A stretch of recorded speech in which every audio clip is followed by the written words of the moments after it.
Is your Dyson vacuum, for whatever reason, not picking up like it used to? Do you notice that the suction isn't quite as strong as it used to be, or you're sensing some weird noise or smell coming from the unit? Well, hopefully this video should help you eradicate that problem. What's up guys, it's Intellitech Studios here, and today we'll be doing the full maintenance guide on Dyson's current newest upright, the Ball Animal 3 model UP30.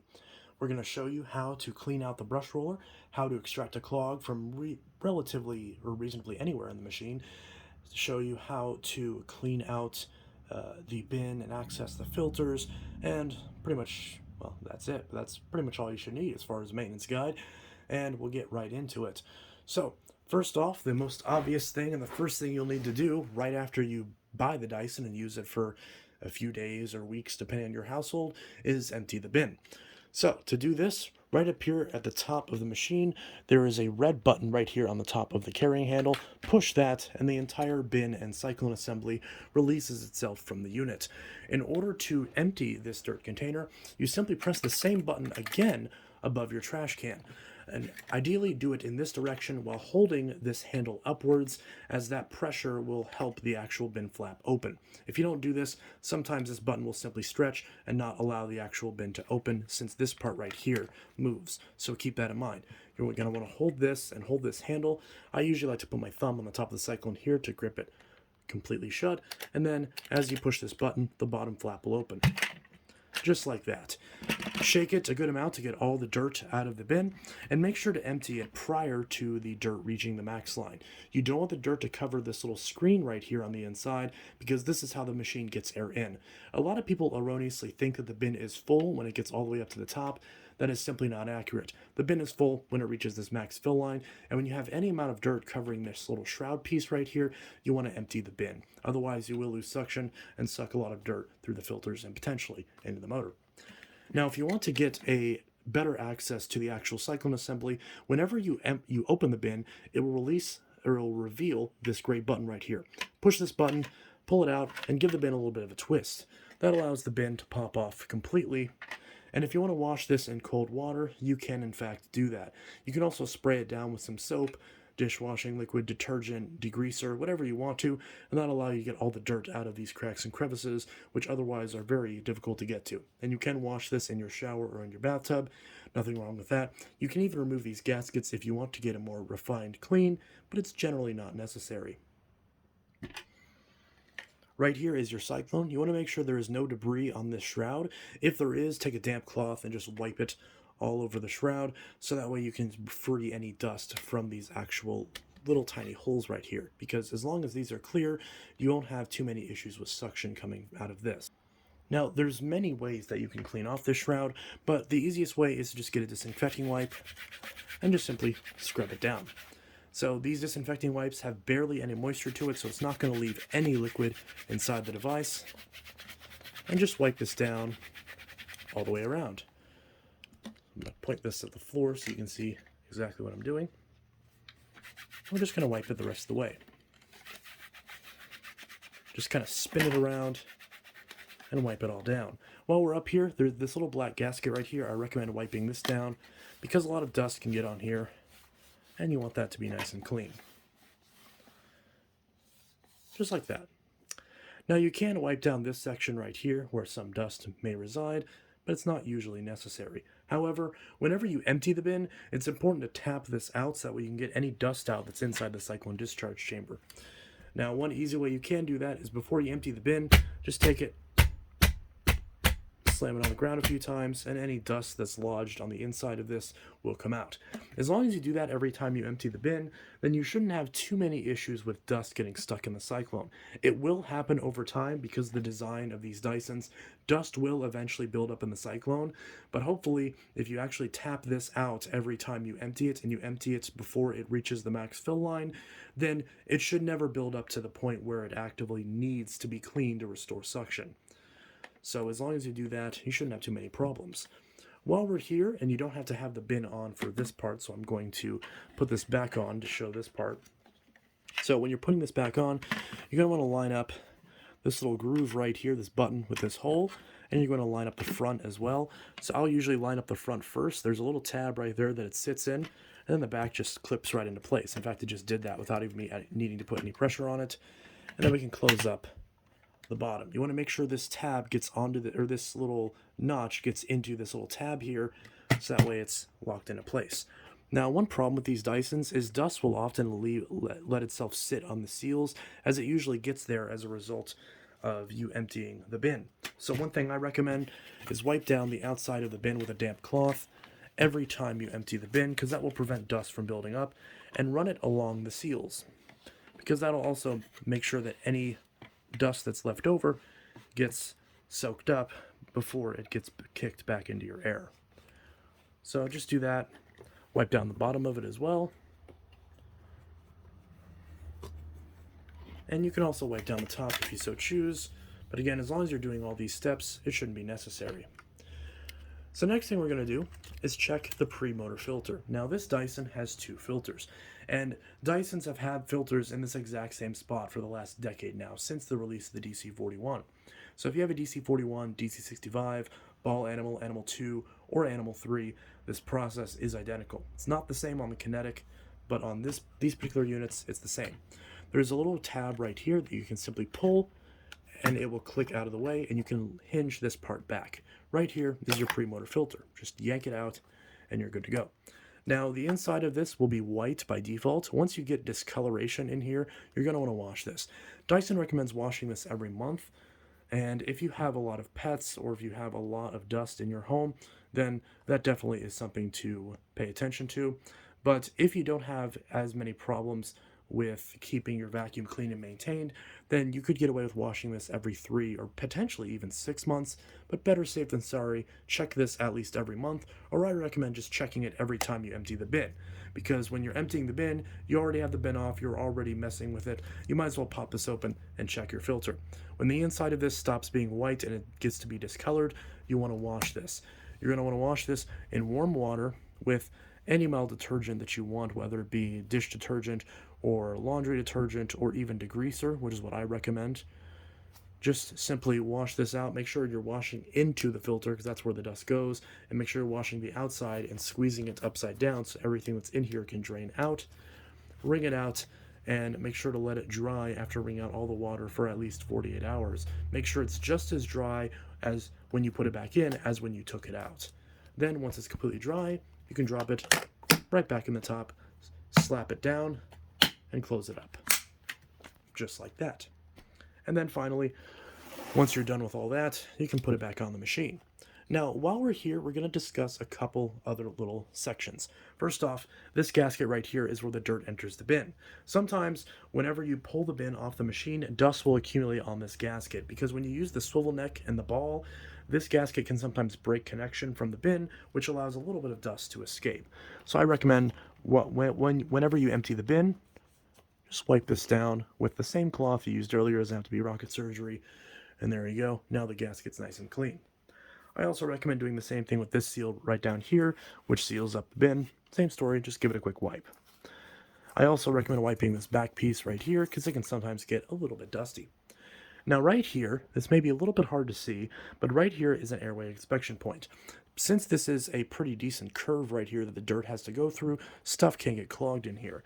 If you grab this little tab right here and flip this open, you can see a nice little inlet right there where you can look and check for clogs.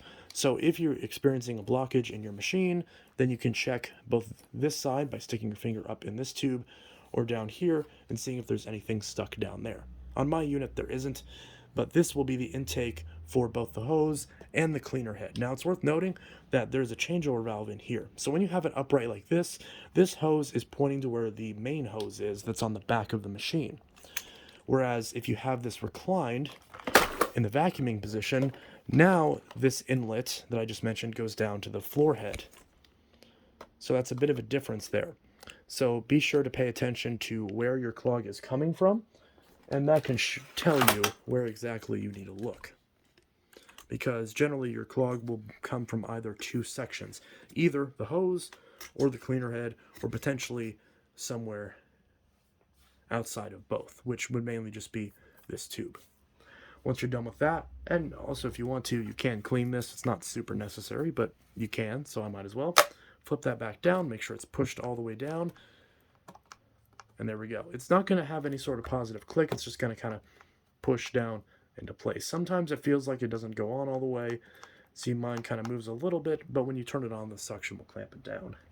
And then finally, we can take our bin and Cyclone assembly, line it up with this bottom section, and click it into place. Just like that. So, we've talked about the bin, the Cyclone assembly, and the pre-motor filter, as well as where to check for blockages in the upper part of the machine. So now we're going to look at the power head, the post-motor filter, and where to check blockages in the lower part of the machine and in the hose, not necessarily in that order. In order to check the HEPA filter on your Dyson Ball Animal 3, locate the HEPA filter on the right side of the ball from when you're facing towards the front of the machine. We're going to take the machine and we're going to lay it down. Oh, and we're going to drop the camera as we lay down the Dyson on its left, on its right side. So now we have access to the HEPA filter. Now, this little dial right here, it's just like the gas cap on your car. We're going to twist this counterclockwise, just by hand. You don't want to use any wrenches or anything. You can just easily turn this by hand. And then once you catch it loosening up, give it a little spin, and this top cover will pop right off. Now we can simply pull it off. And here is our HEPA filter. As we can see, there's two arrows right here. It's a little hard to see, but there's an arrow right here and an arrow right here. We're going to grab this filter by simply using friction in our hands to twist this off, just like that. And here is our HEPA filter. It looks just fine. This will be white when you first get it, but once this gets discolored and you can't actively see light through it anymore, you're going to want to replace this. Dyson says this filter is washable, but in my experience, these don't really wash out all the way, and the light will be blocked no matter what once it initially gets to that point. So I just recommend replacing this filter. Aftermarket ones are very cheap, and while genuine ones are a bit expensive, this vacuum in general is expensive, so it's up to you if you want to buy genuine or aftermarket parts. I will link both, if I can, in the video description. And whenever you're wanting to replace this filter, you're going to want to essentially slide this arrow down this little ramp right here. I don't really know how else to describe it. And then click it into place until the arrows line up with each other. There we go. And now we're going to reverse the process of putting on this ball shell. You're going to kind of move it around a little bit until you feel it kind of sit into place. You'll feel this hole kind of sit on the thread. And then from there, you can start twisting this. And like I mentioned, it's just like the gas cap on your car, so do not worry about over tightening it. Some people erroneously state that once you feel resistance, you need to stop. No, in order to make sure it's completely on, you're going to want to turn it until you hear a clicking noise. Once you hear a clicking noise, that's not a sign that you're over tightening it, it's a sign that you're tightening it all the way. So it's designed not to strip out. So once you turn it until you hear the clicks, that's when you know it's on all the way. So there we go. Now we know it's on all the way. And while we're down here, I'll show you how to service this new motor bar anti-tangle cleaner head. So there's a small red tab right here that you simply lift out of the way, and that allows the cleaner head to slide down and off the machine. Just like that. Super simple. So now we can slide the rest of the machine away, we can set down the cleaner head, and properly zoom in on it. So as we can see, well, I can maybe not zoom in all the way, but there we go. So here is our cleaner head. Sorry, my shower pole, whatever you call the bar that the shower curtain leans on. Sorry, bathroom's being renovated right now. Anyways, so this is the cleaner head. So as we can see, we have the hair removal vanes. There shouldn't be anything stuck in here as this has anti-tangle technology, but if you get like a paper straw wrapper or a zip tie or something like that stuck in here, you can access it. Press this red button right here, and this wand cap will pull down, and you can kind of wiggle this until it pulls out. You don't want to pull it at an angle. You want to just kind of maneuver it. It can be a little tricky sometimes, but when we pull it out, it can be a little stiff the first time you do it, but yeah.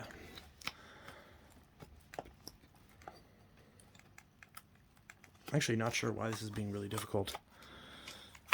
There we go. So you want to turn this until it starts to pull out, and then, okay, having some trouble with this, but this is good that I got this on camera, because now you'll know if you're having problems. So we're gonna take, oh geez, so we're gonna take our fingers and put, why is this being difficult? I'm actually not sure. There we go. So we're gonna pull this out until we get a bit of leverage, until we can grab this all the way, and then we can pull this out. It's gonna be really stiff because this brush roll is very tight in here, but we can just kind of use some force and pull it right out. So now, if there's anything stuck in these teeth back here, we're gonna remove that, but I don't see much of anything. So there's some teeth back here. If there's any blockages, naturally remove those right now. And there shouldn't be anything stuck in here. So you just want to make sure that's good. Now you can clean off this rubber ring. It's not super necessary, but I like to do it while I'm in here, just for the sake of cleanliness. And since your bottom brush roll assembly definitely makes contact with the dirty parts of your floors, I mean, that's kind of the point of vacuuming, you might as well take a rag and clean this off. Make sure these felt strips are nice and clean, because these felt strips can potentially get dirty, and it can be a bit of a problem. So I just like to wipe all these off and make sure this is all in good shape. Same story with the brush roller. If you notice any of these bristles, as you can see, some of these are matted down a bit, but if these are actively missing, you're going to want to replace this. And again, no hair should really be on this, but I do like to just wipe it down with a cloth just to get it nice and clean while I'm here. But we can see on this particular machine, even after extensive use, there's pretty much no tangling on here. The inside is a hollow tube. There will be a little bit of dust, but you can see it stops at a certain point. So it's not super necessary to clean that out. I just like to do it for cleanliness sake, even though, again, it's not necessary. So it's just a hollow tube, so you just clean that out if you want to, I guess. Now this end cap doesn't actually come off, at least not to my knowledge. So there's not really a way to get in here, which I'm not a fan of. But I do like to take a rag and wipe this down, just so it's not dirty. Just like that. So pretty simple there. And then once we're done with this, we're going to take our brush roller, slide it back in. We're going to kind of line it up a little bit and twist it in. And we're going to line this up right here. There's a groove that it will sit in, just like that. So I push it on until it's flush, and then twist it until it clicks back into place. Just like that. Now the way that we put this back on our machine, so we're going to pull this back. We're going to pull this little tab back, and we're going to slide this up and onto the machine until it clicks into place. There we go. We can see that clicked into place. So now our power head is fully on. And that is that. So as far as checking for any additional clogs, the last final place where you would look for clogs would be in the wand or in the hose. If you're noticing suction missing from the lower hose portion of the machine, you can, it's always whenever I'm trying to hold the camera with one hand that it likes to fall. Okay, there we go. So if you're noticing something stuck in this lower hose, you can remove this screw and pull this hose out. And when you take off the power head and remove this hose, you can take a very thin broom and push any obstruction through out the front of the machine. As far as through the hose or the wand, it's a very similar story, but of course we got to get there first. So twist the upper cord hook, and that'll allow the cord to fall off, and pull the wand straight out. Now the way you pull the wand straight out on this is you simply lift up the wand cap and pull it out, and that's it. So we're going to pull this hose out. So as you can see, we pulled the wand out until it clicked into place. Now we're going to push this button again, and we're going to look down the wand and make sure there's nothing in there. If there is something in there, push it out with a small broom handle or a straightened coat hanger. To check if there's anything in the hose, we're going to want to pull this red tab out of the way, which will be easier with the bin off, so we're going to take that off. Now we can grab this tab and pull the hose out. It'll be a little stiff, but there we go. We can pull this out, and we can look down the hose in a similar vein. So just look down there, and if there is anything stuck in there, use a very thin broom, because of course this is relatively small. Make sure to not use a coat hanger with the hose, as you could potentially puncture it. And when you're done checking for clogs in there, push the hose in until it clicks back into place. Now that we've done that, we can take our bin and put it back on, and we can take our wand and insert it into this hose, and we're going to hold this button to allow us to slide the wand down,